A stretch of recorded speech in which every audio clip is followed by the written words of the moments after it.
they wouldn't let go of the mask. So it was hard getting the mask on, but then it was almost impossible to get the mask off. So we saw this happening. Kids weren't comfortable with kids. They didn't know how to interact, and they also struggled with adults. So we were seeing that play dates went from, having them a couple times a week to nothing.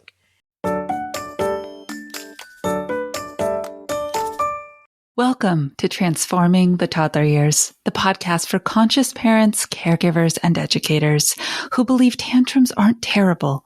They are powerful opportunities for connection, growth, and learning during the first 5 years. You'll explore how to use intentional language to raise calm, confident, and deeply connected kids, because the way we talk to kids becomes how they see themselves and engage with the world. Hi, I'm your host, Cara Tyrrell, classroom teacher turned parent educator and teacher trainer.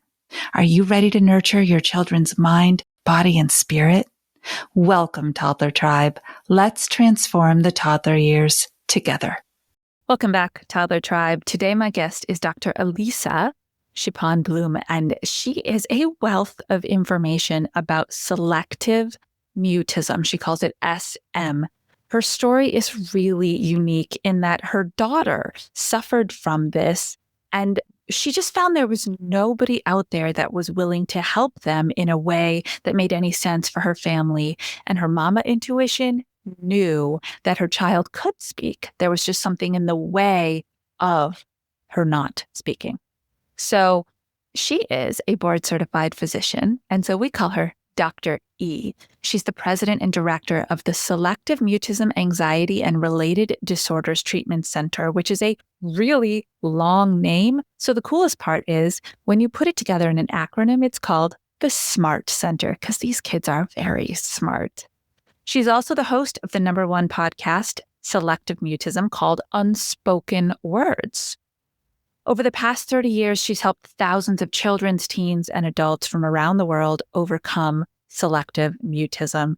This is a really cool episode when we talk about anxiety in kids and how our current society promotes anxiety and therefore they talk less. So if you've got a child, a baby, an infant, a toddler, a preschooler, a kindergartner who is struggling with societal anxiety and not talking, this is the episode for you. Welcome back, Toddler Tribe. We are here with an amazing guest. Dr. Elisa is going to share some really interesting things with us about selective mutism.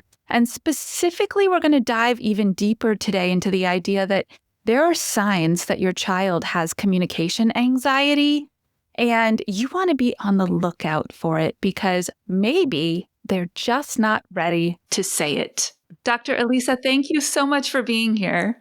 Thank you. So my full name is Elisa Shipon-Blum, but people call me Dr. E because they can't, pronounce Shipon-Blum. And so you're welcome to just call me Dr. E. I am excited to talk with you today. This has been my mission in life to bring awareness to what selective mutism really is. And how do we support parents? How do we recognize it in children? How do we educate teachers? Ultimately, how to give these kids their confidence, their, lower their anxiety so they can find their words. Yes, find their words. I love that. So I came to this deep love of how words build brains and bodies and spirits through my work as a linguist and also by training as a teacher of the deaf and hard of hearing. And I had a lot of kids who were apraxic, aphraxic. They just had so many challenges in getting out words. What brought you to this mission where your soul just said, I need everybody to understand this? Oh my gosh. Thank you for asking that question because I am a board certified family physician by trade. So I came at it from a physician standpoint, but I have 4 children and my second oldest, Sophie, was not speaking in preschool. She would not speak to her aunts and uncles. She was very shut down. She really was a different person at home than she was out of the house. And so you can imagine as a doctor how frustrating this was when I'm like, wait, what's going on with my super bright, chatty, overly verbal child at home, bossing around her, her siblings, but yet out of the house, honestly, she was just a different child. And so it was really tough. And so from taking her from person to person, because everyone's like, oh, you need to take her to places and be evaluated. She was misdiagnosed. She was misdiagnosed with severe intellectual disability. Back then it was called mental retardation when she was young. Yeah, that's what it was. Well, she's 31 now. So back then that's what they called it. And autistic, she'd most likely be institutionalized. Others told me there was some abuse going on. Well, as in my gut of gut, I knew it was none of those things. And so it became my mission to try to figure this out. But I think the frustrating part for me was that as a physician, there was like nothing in my medical training other than a couple lines in my Nelson's pediatric textbook through med school that said children who are choosing and refusing to speak. And I knew that she wasn't choosing or refusing. She just really couldn't. So as a result of Sophie, I decided to start a nonprofit to try to figure this out, bring awareness. And, 30 some years later, here I am, having dedicated my life to bringing awareness, but educating, doing research, having researchers study this, and developing an evidence-based treatment to help these kids. And honestly, my daughter now, because I know that's a question, like, what's she like? What's she doing? So I just want to kind of, before we get into the meat and potatoes of what SM is and what it isn't, is she's a fully functioning woman. She went to med school. She's a doctor. She's a family physician. She's married, about to have a baby. So yes, I'm about to become a grandma for the first time. And yay. And she is just a fully functioning human. And I can't even imagine to have listened to anyone, others that have told me things that I knew weren't true and where she could have ended up. So thank God for my medical degree. But this is what fueled my passion, was starting this organization. Back then it's the Selective Mutism Association, but I've since started the Selective Mutism Anxiety and Related Disorders Treatment Center, or the SMART Center, as well as the Selective Mutism Research Institute, because it really became a mission of love for me. Because as a parent, I can't even imagine what other parents are going through. They don't have the knowledge that I had. And so, or have now. And so that's such a big part of my mission, is to bring awareness to what this is and what it isn't. Because you know what? The term selective mutism is a horrendous term for what this really is. Yes.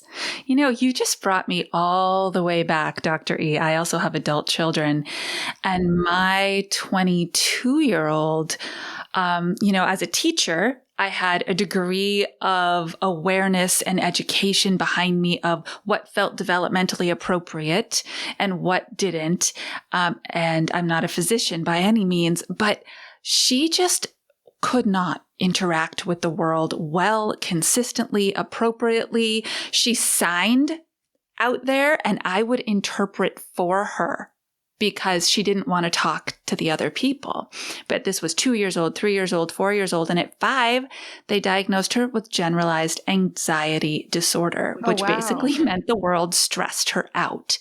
And so, gosh, if I had known back then, but I had my instincts, and so did you. You had your education, but you had your mama instincts. Yeah. I tell parents that if it doesn't feel right, it's not right. You are mama bear. You know what feels right and what doesn't feel right. And you're exactly right. And I think there's a lot of parents, unfortunately, that are walking around out there being told things about a lot of things that aren't necessarily true. And you need to really dive deep when that happens, because that means it's just not right. You understand your child. And I think one of the things you brought up is a child that's disengaged. And that brings me to what SM really is. It's a social communication anxiety disorder. The term selective mutism focuses on what they're not doing. It focuses on a symptom. It doesn't focus on what's really going on with these kids and who they are. And so the problem with the term is it implies, what can we do to get them to talk? But what you're doing in that case is you're ignoring what may be causing them not to talk. You're reinforcing their lack of communication because you're trying to get them to do something they can't do at that time. And so it causes more anxiety, more avoidance, more frustration on the child's part, the parent's part, the teacher's part. And so that is my mission in life. I've dedicated my life to trying to figure this out. And when you see it from not a focus on talk and not talk, but a social communication anxiety where the first step is engaging, and you're describing a child that we typically see. A young child who is not engaging. They're shadowing their parent. They're shadowing a sibling. They're shutting down when someone asks them a question and get that deer in the headlight look. They're hiding. They're looking uninterested. They have a flat affect a lot of times when questioned. But in the comfort of their home, they're totally different kids. Oh, yes. She had her sister wrapped around her little sister, doing all the things that she wanted her to do. No problem here at home. So I have to ask you this question because what happens when I see this with parents, especially now, and I would love if you could speak to kind of this post-COVID anxiety interaction space because it's a mess. Yes. But what I see is parents and other people kind of speaking to the child's identity. Oh, you're so shy.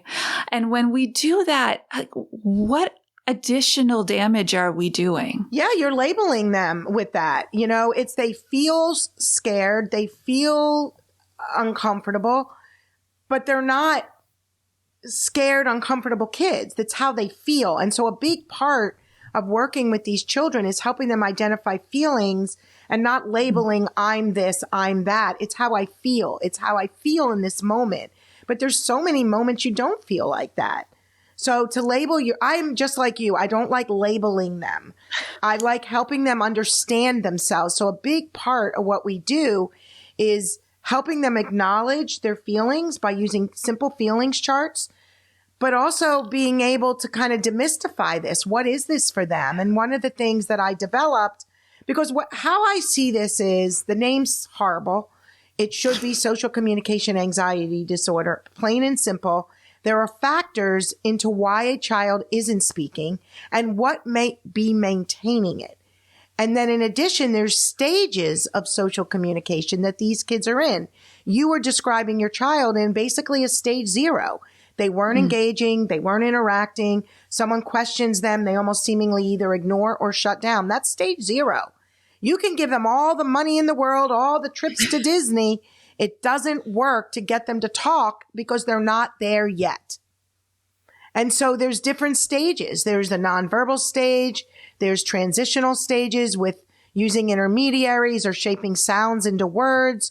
There's verbal, which starts out as 1 or 2 quiet words, barely audible, to initiative, elaborative, and expressive. And so when we respect where they're at and we understand those factors, then all of a sudden it all starts to make sense to parents, because ultimately you as a parent are their everyday coach. I can tell you what I see and what I recommend and suggestions and strategies to do, but you're living it every day. Yeah. And it sounds like what you're describing is a way of kind of redefining the arc of expectations for parents. And I love that you gave each one kind of its own benchmark, because our adult cognitive brains really do like ticking boxes. So if we see there's about 8 of them to get through, if we're only on the second or third, it's okay, because we'll keep going. And it's not linear, which is interesting. Like you could have a non-engaging child not interacting. So you go to the store, your child's, I want this, I want that, let's do this. But then the minute somebody engages them and says, oh, can I help you? Is there anything you're looking for? Or you're so cute, what's your name? And the child just gets that deer in the headlight look. That's like, it doesn't mean they're going to be there forever. It just means that's how they are now. But there's things as parents that you can do to help them through those situations.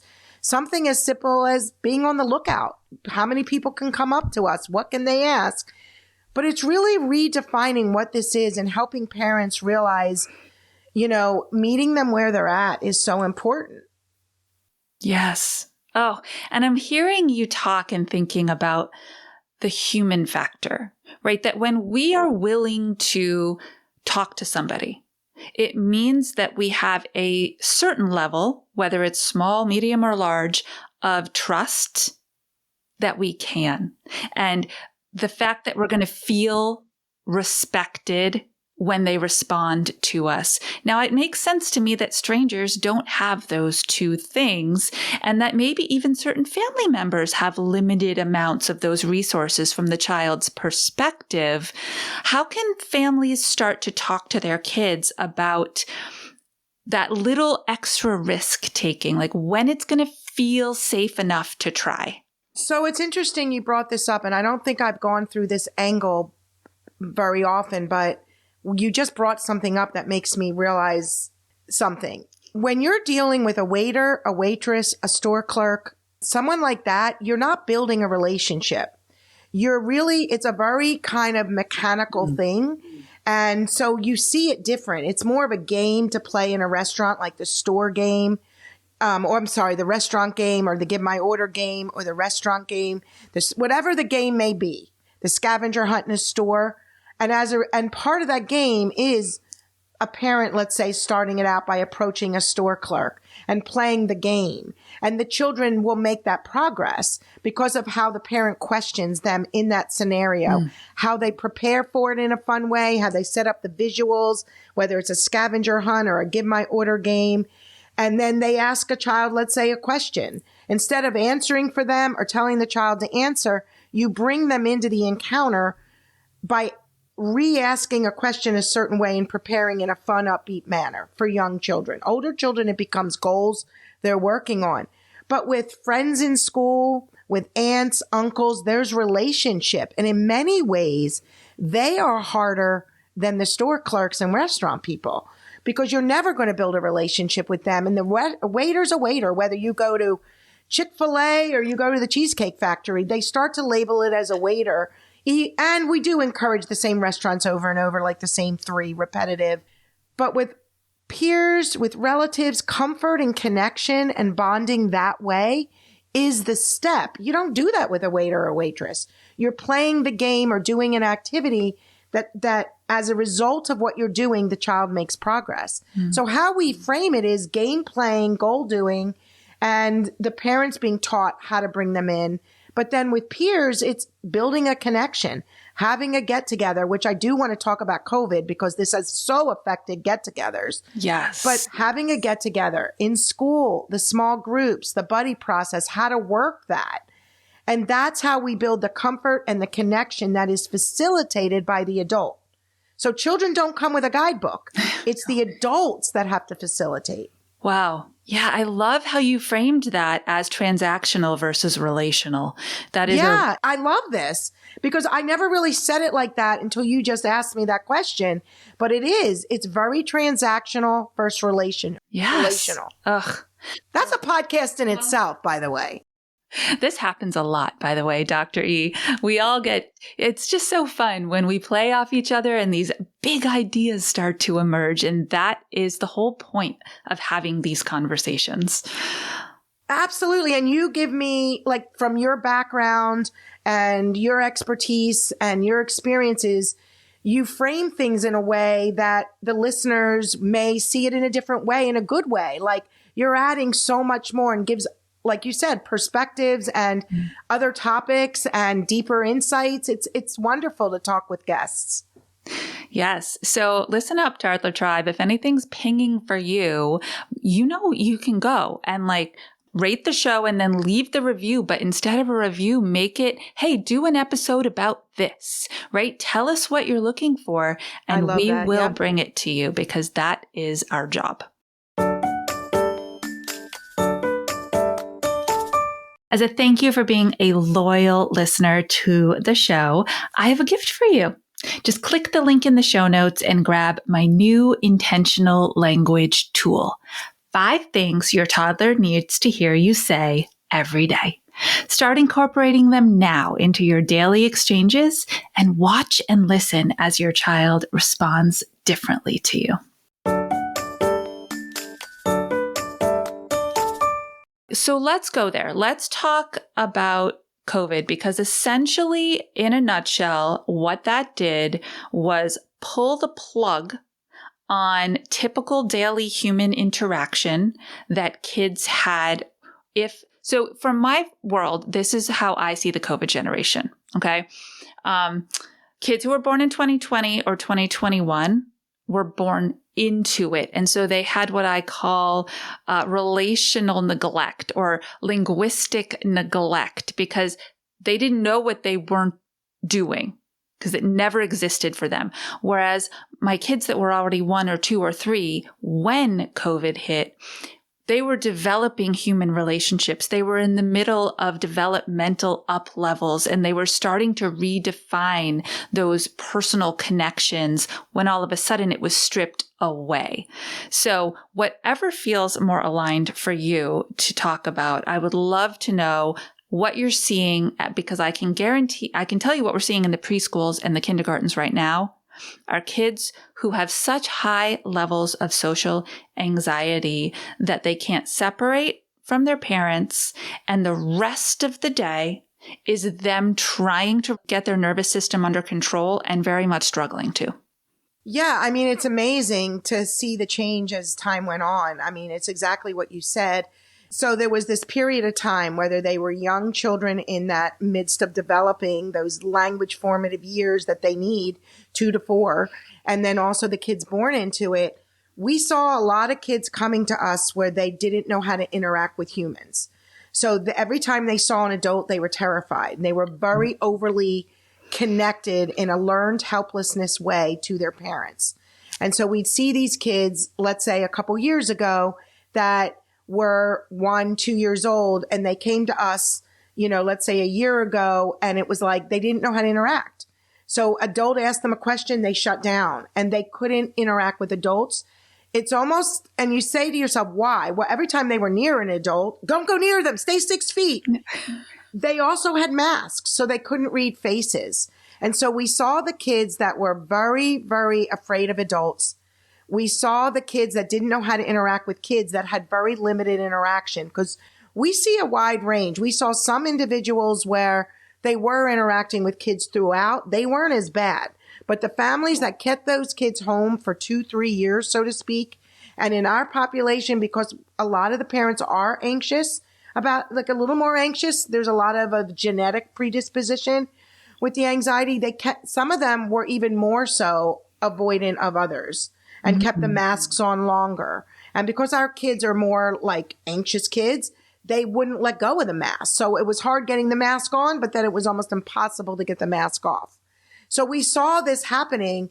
Kids weren't comfortable with kids. They didn't know how to interact, and they also struggled with adults. So we were seeing that play dates went from, having them a couple times a week to nothing. And now parents who went through that time, obviously, they aren't having the play dates they used to have. So those opportunities away from the group, which is such a core component of building comfort and connection, away from the full class. Because I always say comfort, connection precedes communication.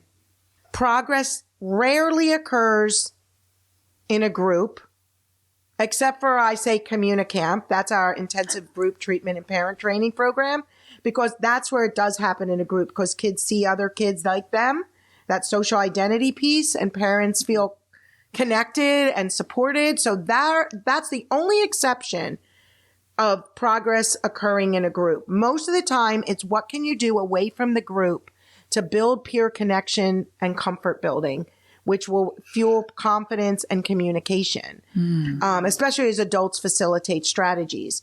But so they're not having the play dates the way they used to. So now we're relying a lot on school, and we're relying on small groups in school. And then that's much more difficult than having play dates and get-togethers out of school. So parents of a lot of the kids are just not doing it. They're putting their kids in activities, but they're not doing those home play dates to the amount that we used to do. And so I'm seeing this. The biggest ages hit were the preschool, early elementary, and the middle schoolers. Yes. Those are the ones that we see the biggest, dent. The biggest. And then, of course, the college kids starting missed out on a lot of adult, growth. Because for the purpose of this podcast, yeah, it's been tough. And it's still lingering. It's not even like it's done. And then the reliance on technology, God help us. I know. I am so glad you just tied this into the classroom experience. One of the things that I always say is, I had an amazing guest on in the fall. Her name's Lisa Dene, and she said everywhere in our life, every environment is a classroom, right? We learn everywhere. And so one of the things that I teach is that your child's childcare provider, your child's daycare teacher, your child's early childhood educator, those people that they spend between 25 and 35 hours with a week outside of the home, they're an extension of your family. Your kids see them as a surrogate parent. And so to own that and to build the relationship there. So how would you ask or encourage parents to, if they had to build one relationship, like focus on it, one peer and one teacher, like just really early days for these kids? I would say that when parents are the beginnings of treatment with the typical young child that presents with a very strong social anxiety tendency, and remember, what I didn't touch on in this podcast are the other additional reasons why children develop SM, selective mutism versus being just shy, because there's a lot of kids that aren't shy and it's like, well, what's going on? So definitely would love to touch on that for your audience. But what I would say is the hallmark of building connection is 2 to 3 kids, not one. And I'll tell you why. By focusing on one, you're putting almost a little undue pressure on that other child. And we have to be careful because we don't know how that other parent's going to be with that one child being that buddy. Because our kids in the beginning are very kind of like, we're buddying them up, but they can get a little dependent if that's their only buddy. So I say 2 to 3 to 3 to 5, depending on the child's age and comfort and where they're starting. And so the teachers will pair and group them with the same 2 to 3 kids, young children based on interest. So if there's another little boy, I had a little 5-6-year-old loved chess. There happened to be another kid in his class that loved chess. I had another little girl that she just happened to absolutely love Paw Patrol. And so we found 2 or 3 kids that loved Paw Patrol. And so we bonded over those common interests, because I often say it's the areas of interest that they're going to find their peeps. So if we can find areas of interest with some commonality, whether it's playing in the housekeeping area of the classroom, they have the little area, or it's doing puzzles and utilizing what we call big shot roles, helping your child build confidence. So if your child's good at puzzles or good at chess or good at riding the bikes out at recess, emphasize that, because those are the areas they're going to be the most confident in. And that's when they're going to be like a little bit of a leader. So, hey, Becky, would you go help Samantha with that puzzle? You all of a sudden see that child, whether she's speaking or not, kind of engaging, especially as the teacher does it, confidence boosting. So it's finding peers of common interest, but also utilize confidence boosting activities. This is fantastic. Thank you for making that intentional group. That's so important. And what about if parents are saying, okay, I am going to start some play dates again, regardless of my child's age. I feel like this is important. One of the things that I often notice is that parents choose adults that they want to hang out with. Oh, yeah. And then like the kids are just kind of supposed to play. What are your number one guideline for facilitating a play date so that there's engagement? So I love what you're saying. So you said the word facilitate. So I have to throw in, because I have lots of these terms, don't wait, facilitate. Parents cannot wait. They need to facilitate strategies. So we like to make what we call theme play dates. The plain old come over and play is not enthralling to most children and even most parents. It's like, we don't need to do it. But if all of a sudden you're having a Halloween cookie making play date, or a, holiday play date to make up like art projects and crafts, that's way more interesting. And so we want to theme it to make people wanting to come. So that's a little clue. And I'll go. You like it? Yeah, I'll go. Yeah, you'll go. Exactly. I'll go too. We'll all go. And so we do this to kind of the interest, the excitement, But for our kids with SM, engaging with people, going to a store, having a list of ingredients to make a recipe, a visual recipe, let's say for the pre-readers or the just readers, so they know what they're doing. And they're going and the parents are saying, excuse me, miss, can you help us? Becky, are we looking for this or that? And bringing Becky in through the visuals and asking a choice, something so simple. And all of a sudden, Becky's excited now, right? She's getting her ingredients for the cookie making holiday, whatever cookies they're making. And it's motivating. It's a high interest. They're not interested in buying you shoelaces. They don't care about your hairbrushes. They want to be out and about with high interest activities. So that's a clue. And then parent facilitation. So if the kids come over and they can run around outside and you start playing I Spy something green or blue to bring them in, that's fine. Or chalk time with letters on the driveway like cat, bat, and sight reading and fun, goofy words. Again, you're facilitating social interaction and connection and communication, but also setting it up. So picture a mom or dad, a child and another child with SM, in our case, a child that's a playdate child. Focus on the other child first. And what that does is that minimizes the expectation on your child with SM. Because the more you're focusing on her and telling her what she needs to do, she should do, she's not going to do it. And she's going to be avoidant and more anxious. So we want to make it fun, upbeat, high interest. Turn to the one child and go, do you want to add the flour or the sugar? Child might go, the sugar. You turn to your child with SM and do you want to add the salt or the water? No answer. Salt or water? Tell me. And you start facilitating questions in a way to help your child tell you at least, or to speak quietly. And it works so well because it's a high interest activity. It's something they do over and over. So the same 3 recipes, the same 3 kinds of cookies. So they know it, they own it, they're a big shot. They might help the other child. It's really cool how it works. I love it. You are bringing me all the way back to when Claire was little. And she really did. Like, I had to homeschool her for her second grade year, and just work on those social emotional and those communication skills that were coming from inside to get her confidence up. And one of the things we did is we picked a local family. We went to the food bank and we said, tell us a local family that needs Thanksgiving made for them because they can't afford it. And so we had, they signed off, obviously. It was on the up and up. And so we had pictures of this family, the mom, the dad, and the kids. And we went, Claire had to do the grocery list, the grocery shop. We did the whole thing. We bought math into it. All the stuff. But then we made almost like a script of options I made of things that she could decide which 1 or 2 she was going to say to them when we delivered it, right? She didn't have to be like, the fear of what are they going to say to me and how I will respond could just disappear, because I would do the majority of the talking, but she would get to say 2 things to them, and that would be her big win. So that worked for her, which is amazing. But many of my kids couldn't even do that. So, so the act of social engagement, of handing and taking, like handing the cookies to somebody, as you were saying, or something, or handing a piece of paper, that act of social engagement facilitates engagement. It facilitates. So I call that handover takeover.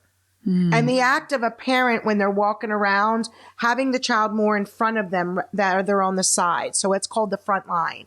So we train parents to use these strategies because it welcomes you. If you're like, when you went to that house, if you did front line and handover takeover, that's like, let's say a game, that works. But if your child naturally hides behind you, it doesn't welcome that other person to question. The majority of people have appropriate social skills where they're not going to be like, hey, cat's got your tongue. They would see an uncomfortable child and say nothing. Yeah. Whereas as your child is on the front line, it does prompt them and to make a conversation. And we want that. But what we want it to be is that parents know how to help their child in that situation. So if someone says, Clara, how old are you? That open-ended, thought-provoking question. Mm-hmm. And you went, are you 5 or 6 with the right answer second? She hears the answer. That minimizes her need to think. And then all of a sudden it comes. Or 5 or 6, no answer. 5 or 6, tell me. And she feels safe to tell you. As you do that strategy over and over, the child gets louder, louder, and louder and eventually speaks. However, I do have kids that could do interview games. Hi, do you like, or what is your favorite? And we call those interview games. But a lot of our kids, young kids especially, cannot do that when we meet them. They can't do it. And I think that's what makes the difference between shy and being like selectively mute. They can't speak. They can't do it until there's a comfort and a connection. But you as a parent facilitated, and you had so many natural instincts, because I could hear it, of what you did, which is great. But a lot of parents don't know what to do. Yeah. And we walked into an energy of gratitude, right? This family was predictably, thank you. This is so kind. This is so generous. And so, one of the things that was an option for her to say was, you're welcome. That's I love it. The big 5 words: hi, bye, yes, no, thanks. Like you're welcome is one of the, the ones we add, like the big 6 or please. But I love it because that's like the waving game for some kids, the twister, the different types of waving games for engagement. But your child was able to verbalize stage 3. So you did like hi, bye, thanks, you're welcome, please. And that was a game or goal she did. And some of our kids will keep track of that.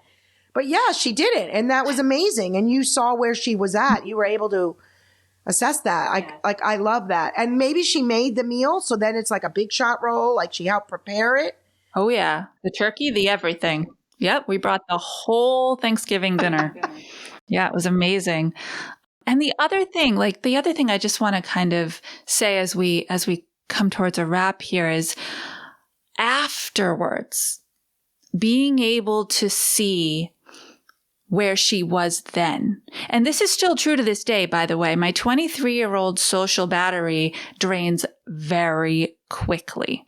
And so to be able to not ask anything more, not have any more expectations of her for a period of time after that battery has drained has been invaluable in her trusting me.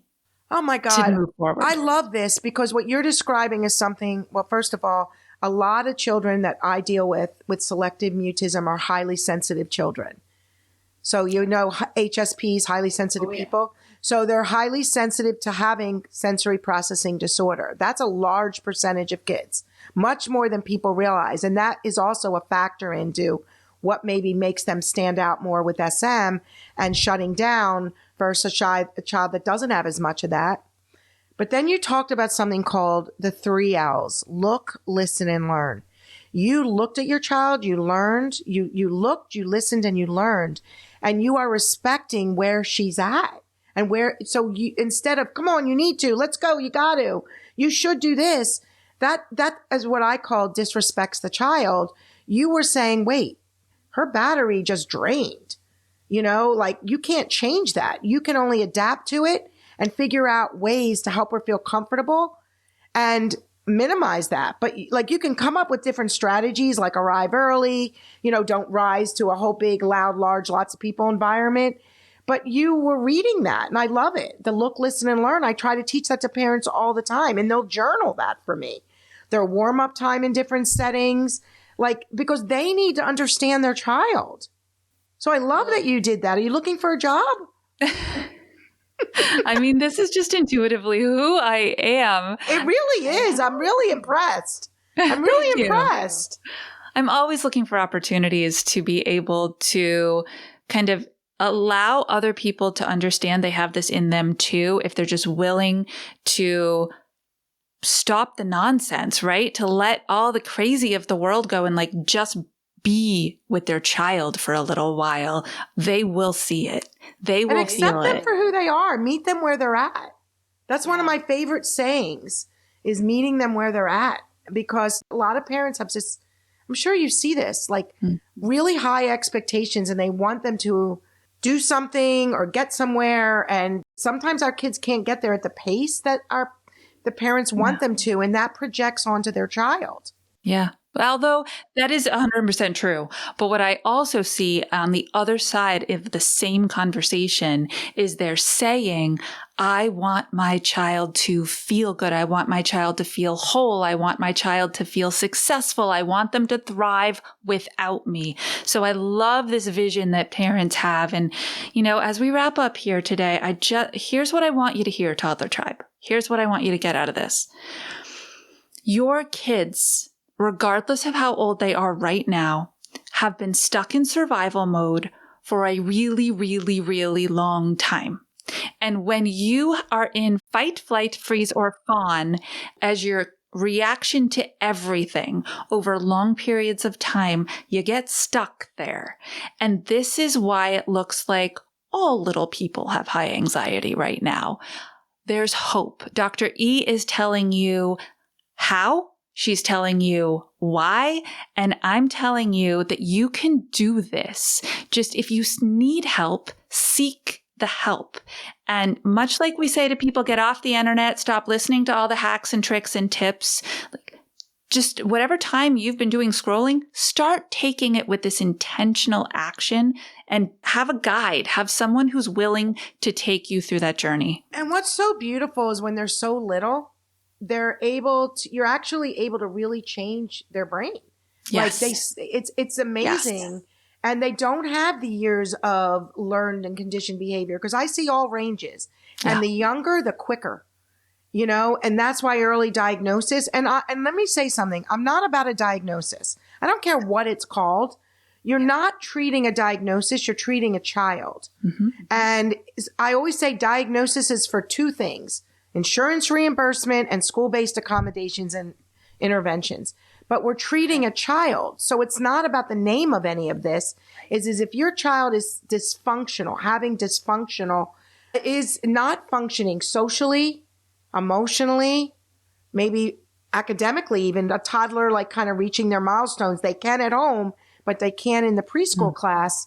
And they're not communicating in a way to make their needs known, to connect with peers. You need some help, whether it's parent coaching and training, whether it's me, see what I mean? Like, it's not like the child, you're going to cure a child. You're going to train the parents. You're going to learn from the child and train the parents and train the teachers. Toddlers are I don't want to say it is. It's much easier when they're little.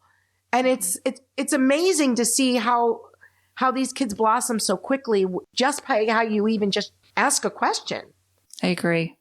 So, all right, here's the deal. You've got two jobs right now. One is to use the link in the show notes to go check out Dr. E's website. Everything has piqued your interest now. You're going to see exactly what you need to see and click on the right thing. I'm quite sure of it. And two, she has an incredible podcast called Unspoken Words. And if you want to keep learning and opening your brain to what this is all about, then I think your next best step is to go listen. Thank you so much. Yeah, it's selectivemutismcenter.org is our website. We have lots of blogs, podcasts, articles, charts, whatever you could to learn about this. And we're also here to help and support families. But I'm excited to spread awareness, and hopefully some of your listeners gained a lot of really good tips today, because this has been amazing. I agree. And, the timing of this release is really important too, because we are coming up on the holidays, people. So you are going to have a whole new bucket of social expectations and modifications and travel in front of so make sure whatever really resonated for you, that you go check out more about it so that you feel more confident as you approach that season. In their show notes, I think I'm going to send you a couple articles. One is called Tips and Strategies for Preparing for Halloween and the Holidays. And I think it could help a lot of your families.